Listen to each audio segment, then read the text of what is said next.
So, good afternoon, sir. My name is Ruben Marabona and my topic is all about levels of measurement. Measurement is the process of assigning value of variables. So, when we talk about measurements, there are 4 levels of measurements. So, we have the first and the lowest level is the nominal, and the second level is the ordinal. So, both nominal and ordinal scales, they are categorical. The third level naman, we have an interval, and the fourth level na pinakamataas is ratio. So, ratio and interval is both numerical. Nominal levels. Observation can be named without particular order or ranking imposed on the data. Words, letters, and even numbers are used to classify the data.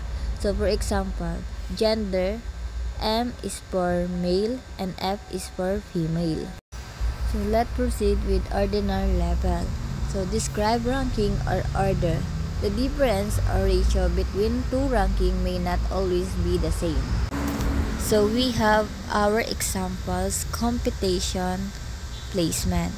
So, the highest is champion, pangalawa is first runner-up, pangatlo is second runner-up, at pang-apat is third runner-up.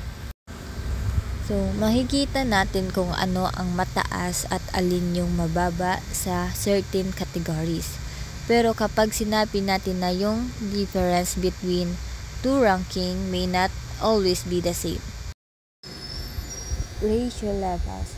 It has the same properties as the interval level. The order and difference can be described. Additionally, it has a true zero and the ratio between 2 points has a meaning.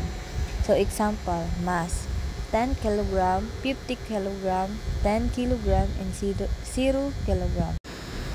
So, makikita natin na yung order, mas mabigat si 80 kaysa kay 40, kay 10 naman at kay 0. So, makukuha din natin yung difference na itong dalawa sa 80 to 40 kg. Si 40 kg is 40 and 10. Ang difference is 30 kg, while yung 10 at 0, ang difference ay 10 kg. Ang 0 kg ay walang timbang na makukuha. So, this is the measurement skills. And that's all po.